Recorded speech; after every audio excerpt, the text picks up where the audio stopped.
जाएगी उसकी कि शराबी है, चाहे वो कितनी अच्छी बात कहे, चाहे वो कितना ही समझदारी से कोई फैसला दे दे, चाहे वो घर परिवार में उसकी कोई पूछ नहीं होती है, कहेंगे इसकी बात का क्या, ये शराबी आज कुछ कहता है कल कुछ कहेगा, ये शराब के नशे में बोलता है। दो बात।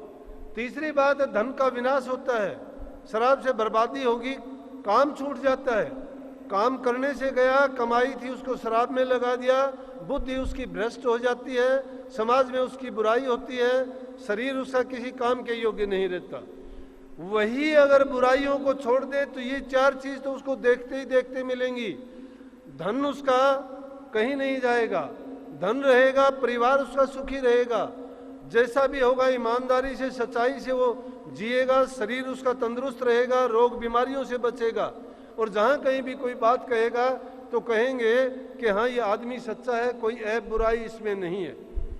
जब एक बुराई के करने मात्र से देखो कि उसमें बुराई भी आपको नजर आती है और अच्छाई का भी आपको पता है, लेकिन तुलना आप नहीं कर सकते, करते भी हो तो फिर भी अच्छाई के रास्ते पे न जाके बुराई के रास्ते पे चले जाते हो। चंद रोज, कितने चंद रोज के लिए ऐसा है।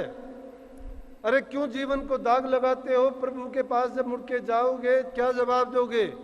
जब पेशी पड़ेगी वहां कोई वकील दलील और वहां कोई रिश्वतखोरी की बात नहीं चलेगी, कोई सिफारिश नहीं, वहां सिफारिश चलती है संतों की। जिसने संतों को अपना सब कुछ सौंप दिया, तन मन धन जो गुरु को अर्पण कर देता है, गुरु उसको पार लगा देता है संसार सागर से। तन मन धन की बात ये इन चीजों में से गुरु को आपकी जरूरत नहीं है किसी भी चीज की, लेकिन गुरु उनका रूप समझा देता है कि धन से अच्छे काम करो, पुण्य के काम करो, भूखे गरीब की मदद करो, तन से दूसरे की सेवा करो जिसकी सेवा कर सकते हो। परमात्मा ने आपको सुंदर शरीर दिया है, अगर सुंदर शरीर दिया है तो इसलिए नहीं कि इससे आप कोई भेड़े कर्म करो या कोई उल्टे सीधे काम करके अपना और पाप का भार लदो, नहीं, दूसरे के मददगार बनो। परमात्मा देखता है जब तुम दूसरे की मदद करोगे, वो तुम्हें खुश होके दिल से जो आशीर्वाद देगा, अच्छे वचन बोलेगा, मीठी बात बोलेगा, उसकी आत्मा से निकली हुई बात आपके लिए कवच का ढाल का काम करेगी और एक आशीर्वाद बनके आपको धन्य कर देगी, माला माल कर देगी। इसीलिए बूढ़े बुजुर्गों से आशीर्वाद लेते थे। हर जीव में अपनी ताकत है, उसके परमाणु निकलते हैं। जब हाथ से आशीर्वाद देते हैं तो हाथ से उसके गुण आते हैं, उसी में आते हैं, इसीलिए तो आशीर्वाद हाथ से देते हैं।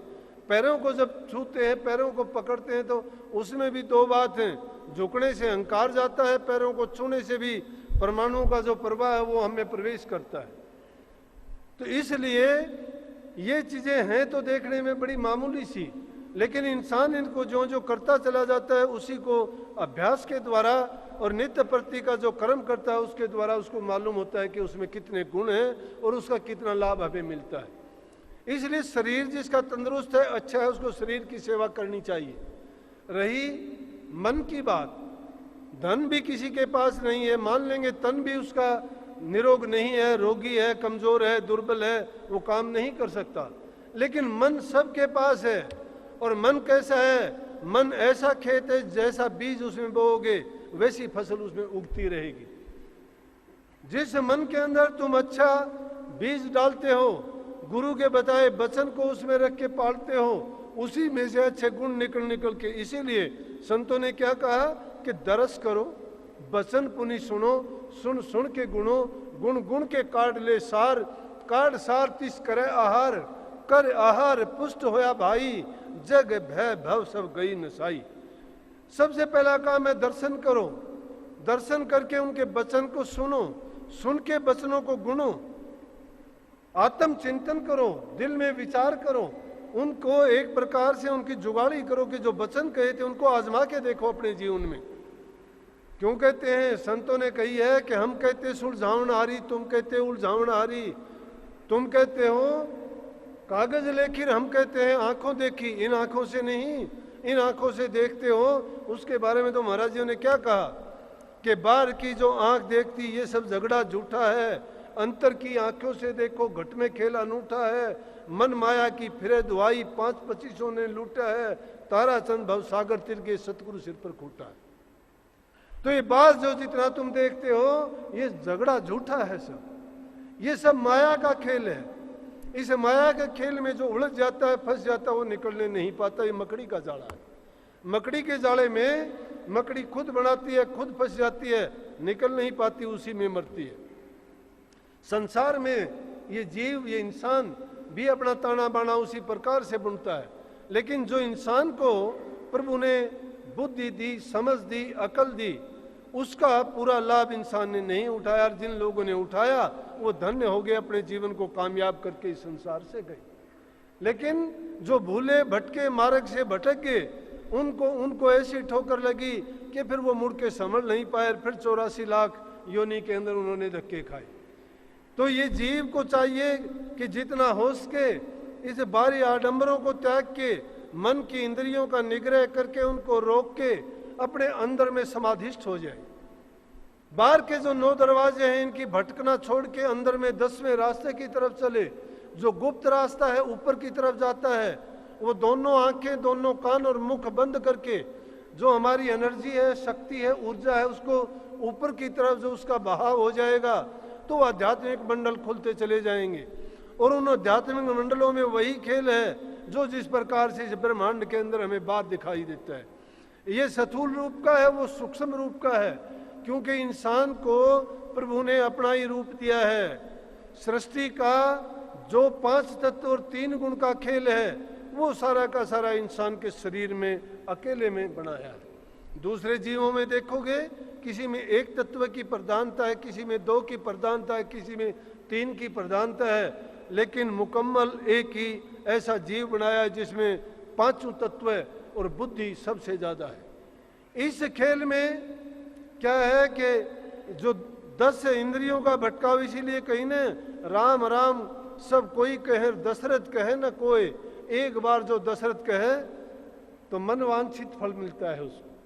एक बार दशरथ कहने का कि इन 10 इंद्रियों से बाहर निकल के जब आदमी अपनी बुद्धि तत्व से ऊपर की तरफ उठ जाता है और अपनी रूह को ऊंचे मंडलों की तरफ ले जाता है। सूरत जो 9 की धार में बही जा रही है, इसको उल्ट के मोड़ के ऊपर की तरफ ही ले जाना हमारा वही रास्ता है। यही उल्टना है, यही वही मार्ग है जिसको वाल्मीकि जी के बारे में आप सुनते आए हो कि उल्टा नाम जप्या जग जाना, वाल्मीकि भय ब्रह्म समाना। कि वाल्मीकि ने उल्टा नाम का जाप किया और वही जाके ब्रह्म के समान हो गया। उसकी मतलब ये नहीं है। सृष्टि का बड़ा अजीब और गरीब खेल है। 5 तत्व है इसमें। पहला तत्व मिट्टी है, दूसरा तत्व जल है, तीसरा अग्नि है, चौथा वायु है और 5वां आकाश तत्व है। जब प्रलय और महाप्रलय आती है, बाहर की प्रलय और महाप्रलय का तो बताऊं तो पृथ्वी तत्व को जल तत्व घोल लेता है अपने अंदर, और जल तत्व को जब प्रलय का समय आता है तो अग्नि खा जाती है, अग्नि को हवा खा जाती है और हवा आकाश में समा जाती है। हवा जाके कहाँ समाती है? अब देखो कि इंसान के शरीर में मुकम्मल चीज है कि इंसान के शरीर में क्या है, आकाश तत्व किस में जाके समाता है? ब्रह्म में समाता है। ब्रह्म जाके पार ब्रह्म में समाता है, पार ब्रह्म जाके सत्य लोक में जहाँ सत्य नाम है वहाँ समाता है, और वहाँ पर जाके आगे संतों का देश है, उसके बाद जन्म मरण नहीं होता। इसीलिए जीव को कहा गया है कि अपनी रूह को जो तुम इन दरवाजों से निकाल के खंड ब्रह्मंड पार ब्रह्म से आगे जहाँ नूरी गुरु है तुम्हारा, उस अंदर के मंडलों में जब जाओगे ज्योति और प्रकाश का दर्शन होगा। शब्द जहाँ सुनोगे उसकी धुन के रूप में अनेक प्रकार की धुन होंगी। एक प्रेमी एक दिन आके कहने लगा कि मैं आपसे कुछ पूछना चाह रहा था। मैंने कहा क्या पूछोगे, बोलो। बोला नहीं आपके पास बैठ के। मैं बोला भाई मैं तो जहाँ बात करता हूँ वहीं कर लेता हूँ। मैं छत पे खड़ा था, वो नीचे था। कहने लगा मैं कबीर पंथी हूँ। बहुत अच्छी बात है। बोला कि मैं शब्द के बारे में जानना चाहता हूँ। मैं कौन से शब्द के बारे में जानना चाहते हो? शब्द तो 2 हैं, एक शब्द जबान से बोला जाता है, एक शब्द जिसने सारी सृष्टि रची है। बोला कि मैं तो उन शब्दों के बारे में जानना चाहता हूँ जो उन मंडलों में कायम है। माँ तो वो कितने हैं? बोला कि 5 हैं। माँ नहीं, किसी ने 5 बता दिए मुख्य रूप करके तो तुमने 5 मान लिए, लकीर के फकीर बन गए। लकीर के फकीर क्यों बने कि कागजों से देखी हुई बात, सुनी हुई बात, कही हुई बात हम उसको पेड़ पीटते जाते हैं, हम उल्टी करते हैं जो खाते हैं, किसी की चीज को अपने अंदर में लेते हैं, फिर उल्ट उल्ट के दूसरों को समझाने और बताने की प्रयास करते हैं। ये कमी है, संत मत है अभ्यास करने का, करनी का। ये करनी का भेद है नहीं बुद्धि विचार, बुद्धि छोड़ करनी करे तब पावे कुछ सार। करनी बिन कथनी कथर अज्ञानी दिन रात, कुकर जू भौसत फिर सुनी सुनाई बात। कुत्ते की तरह भौंकते हुए फिरते सुनी सुनाई बात का क्या कहना है। वो किसी ने कह दी तुम उसको यूं क्यों उठा के पटकते हो। मैं कहने लगा महात्मा जी नाराज नहीं होना, शब्द एक नहीं है। जिन शब्दों की तुम बात करते हो उन शब्दों से पहले बहुत अनेक शब्द आते हैं, लेकिन उस शब्द को सुनने के लिए कोई वेग की जरूरत नहीं, कोई आडंबर की जरूरत नहीं। संत मत क्या कहता है? संत मत जिसने गुरु का नाम ले लिया उसमें कर्म कांड, उपासनी कांड, ज्ञान कांड, हकीकत सब कुछ उसमें आ गया। जिसको मुसलमानों ने कह दिया शरीयत, तरीकत, मार्फत और हकीकत। हकीकत क्या है? हकीकत जो है वही है, लेकिन जिन शब्दों की आप बात करते हो उन शब्दों से पहले तो अनेक शब्दों की धुन और आती है और उन शब्दों की आपको पहचान नहीं। ये तो महापुरुषों ने समझने के लिए मार्गदर्शन और उनको ये बताने के लिए कि रास्ते में आप जाओगे तो मुख्य करके इन धुनों में से गुजरना पड़ेगा। और वो धुन भी कैसी थी वो उन्होंने अनुभव करके अनुमान के रूप में कही है, प्रमाणिक रूप में नहीं है। क्योंकि जिन चीज़ों का अनुभव सूरत करती है, निरत जिस चीज़ को देखती है उसको ये जबान नहीं कह सकती। उस जगह पर ये न जबान जा सकती है, न ये आँख जा सकती है और न ये कान उसको सुन सकते हैं।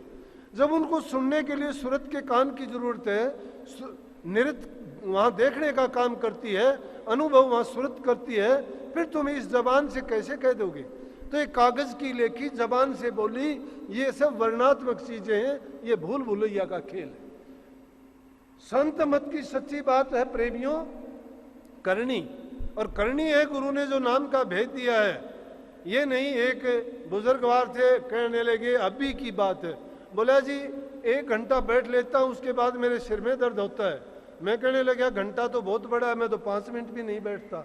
ये ना मान लेना मैं 5 मिनट नहीं बैठता। संत एकांत में जाते हैं, चिंतन करते हैं, जरूरत नहीं है। आपको जो बताते हैं कि आंख बंद करो, कान बंद करो, मुंह बंद करो और अंतर में जाके शब्द की धुन सुनो, एकाग्रचित हो, क्योंकि आपकी वृत्तियों का बिखराव है।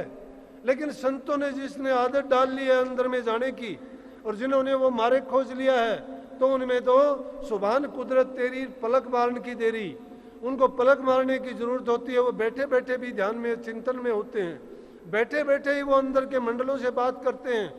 जब ये सूरत देह रूप में आती है तो जबान से बात करते हैं, देह की बात करते हैं, लेकिन जब उल्ट के जब चलते हैं तो ऊंचे घाट पर बैठ के उनकी सूरत बात करती है।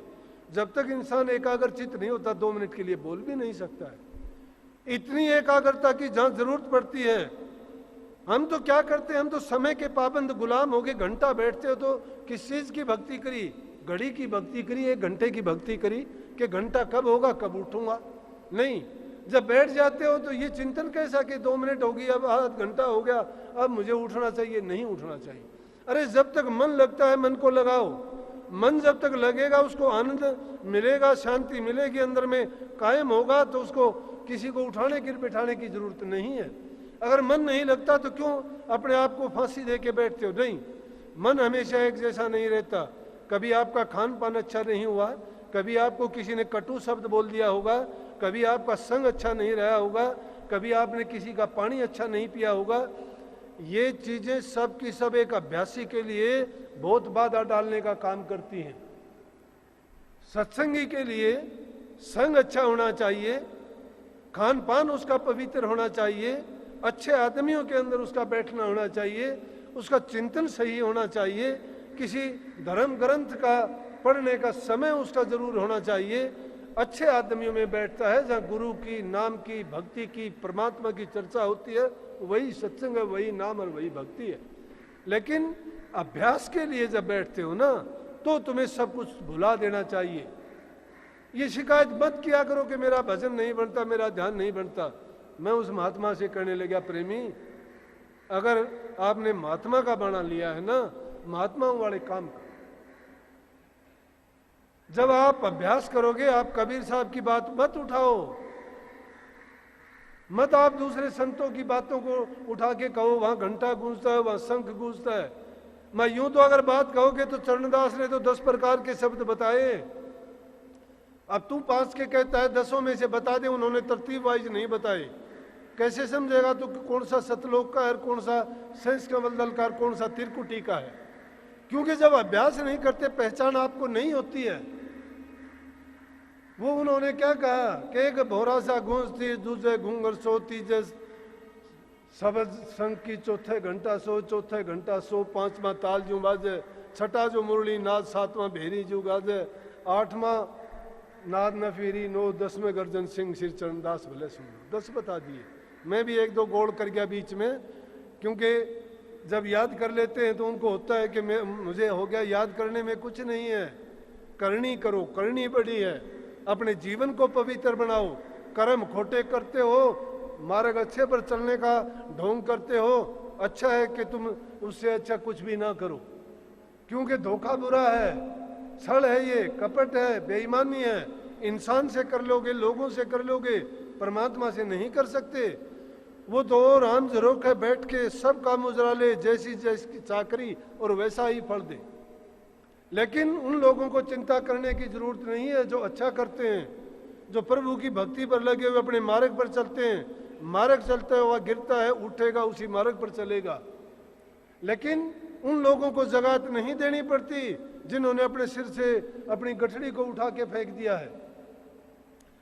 जगात उन्हीं को देनी पड़ती है जो कर्म की गठड़ी अपने सिर पे लिए घूमते हैं, और जो नाम जपता है, नाम की कमाई करता है, सच्चा बन के चलता है प्रभु की, और जो कदम रखता हुआ जाता है, एक दिन अपनी मंजिल को जरूर पा जाता है। ये संतों का मार्ग है।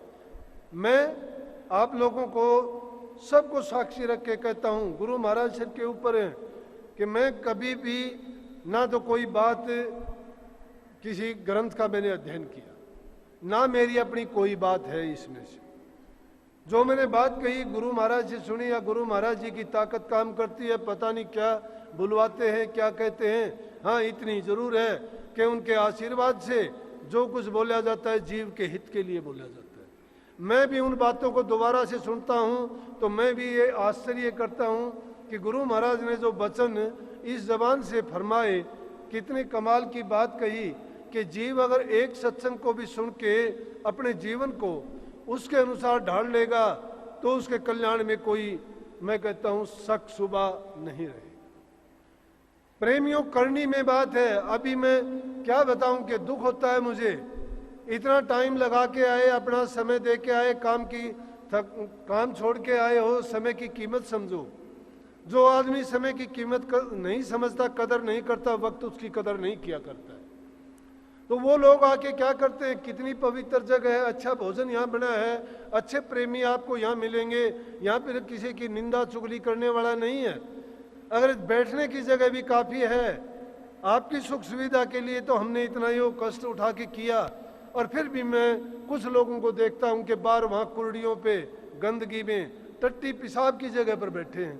मैं देख के हैरान था कि इनकी वही आदत है इन लोगों की, जैसे विष्णु जी ने नारद से कहा, रे नारद कौन आता है? नारद जी कहने लगे, विष्णु जी आपकी विष्णुपुरी में कोई भी जीव नहीं है। बोला कोई रहना ही नहीं चाहता, तू ले आ। नारद जी घूम फिर के सबके पास घूमे, सब ने इनकार कर दिया।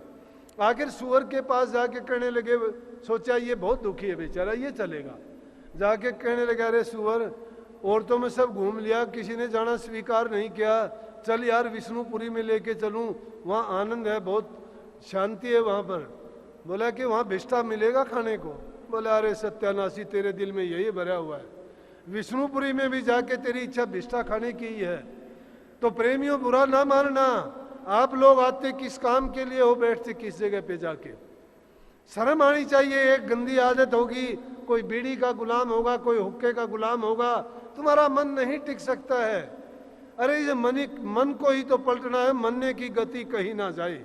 नानक साहब कहते हैं, इस मन ने बड़ा ख्वार किया है, बड़े बड़े योगियों को, तपस्वियों को, सिद्धों को, साधुओं को, पैगंबरों को इन मन ने मार गिराया था।